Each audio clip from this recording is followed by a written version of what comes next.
നമുക്ക് ഞങ്ങൾ 3 പേർക്കും കേരളത്തിലേതുപോലെ പറയാൻ കഴിയില്ല എന്ന് പറഞ്ഞു പോകുന്നുണ്ടെങ്കിലും ഇനിയുള്ള ശക്തി കേന്ദ്രങ്ങളെ ആരുടേതാണ് എന്ന് പറയാൻ കഴിയുമോ? എല്ലായിടവും ആം ആദ്മി പാർട്ടിയുടെ ശക്തി കേന്ദ്രമായിരുന്നു. പക്ഷെ BJP കടന്നു വരാൻ കൂടുതൽ സാധ്യതയുള്ള മണ്ണിലേക്കാണോ ഇനിയുള്ള വോട്ടെണ്ണൽ പോകുന്നത്?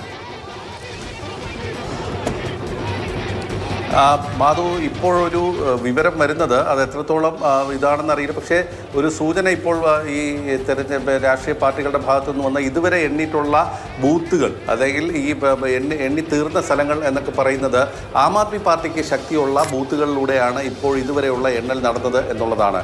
ഇനി വരാൻ പോകുന്ന സ്ഥലങ്ങൾ പല നിർണായക മണ്ഡലങ്ങളിലും ഇനി വരാൻ ഇപ്പം ന്യൂഡൽഹി പോലുള്ള സ്ഥലങ്ങളിൽ പോലും വരാൻ പോകുന്ന മേഖലകളൊക്കെ BJP സ്വാധീനമുള്ള മേഖലകളാണ് എന്നുള്ള ഒരു ചെറിയ സൂചന വരുന്നുണ്ട്. അങ്ങനെയാണെങ്കിൽ BJP ഒരു ലാൻഡ് സ്ലൈഡിനുള്ള ഒരു സാധ്യത ഉണ്ട് എന്നുള്ള ഒരു വിലയിരുത്തലാണ് ചില രാഷ്ട്രീയ കേന്ദ്രങ്ങൾ നൽകുന്നത്. അതായത് ഈ ഡൽഹി പിന്നെ വോട്ടെണ്ണലുമായി ബന്ധപ്പെട്ട് കഴിഞ്ഞ കാലങ്ങളിൽ പ്രവർത്തിച്ചിട്ടുള്ള ചിലരാണ് ഇക്കാര്യത്തിൽ ചില സൂചനകൾ നൽകിയിട്ടുള്ളത്. അതായത് ആം ആദ്മി പാർട്ടിക്ക് സ്വാധീനമുള്ള മേഖലകളിലൂടെയാണ് ഇപ്പോൾ വോട്ടെണ്ണൽ കടന്നു പോകുന്നത്.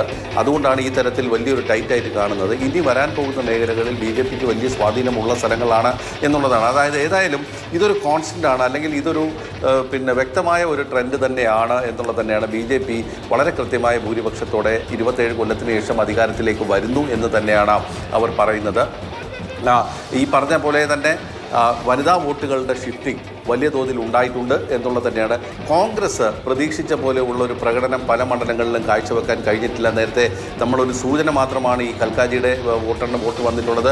മറ്റ് പല സ്ഥലങ്ങളും ശ്രദ്ധിച്ചാൽ, ഈവൻ ന്യൂഡൽഹി മണ്ഡലം ശ്രദ്ധിച്ചാൽ തന്നെ സന്ദീപ് ദീക്ഷിത്തിൻ്റെ വോട്ട് എന്ന് പറയുന്നത് 15,000 വോട്ടിൽ താഴെയായി നിൽക്കുന്നു എന്നുള്ളതാണ് അതിൽ ഏറ്റവും ശ്രദ്ധേയമായ ഒരു കാര്യം.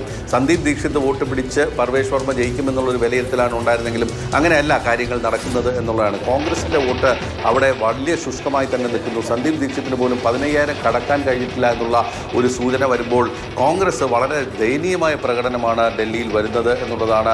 4-5 സീറ്റുകളിലേക്ക് 4-5% വോട്ടുകളിലേക്ക് ചുരുങ്ങിപ്പോകുന്ന ഒരു സാഹചര്യമാണ് ഉള്ളത് എന്ന് മാത്രമേ നമുക്കിപ്പോൾ പറയാൻ കഴിയുകയുള്ളൂ. ശരി, P. ബസന്താണ് വിവരങ്ങൾ ഡൽഹിയിൽ നിന്ന് നൽകിക്കൊണ്ടിരിക്കുന്നത്.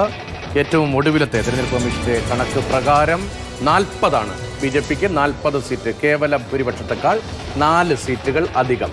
ഇപ്പോൾ ഒരു 1/3 വോട്ട് എണ്ണിക്കഴിഞ്ഞു എന്ന് പറയാനേ നമുക്ക് കഴിയുള്ളൂ. 1/3 വോട്ട് എണ്ണിക്കഴിഞ്ഞു.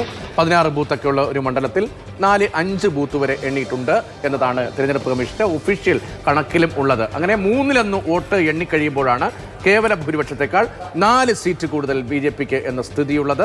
ആം ആദ്മി പാർട്ടി അങ്ങനെ പാടെ തകർന്നു പോയിട്ടില്ല, 30 ലീഡ് ചെയ്യുന്നുണ്ട്.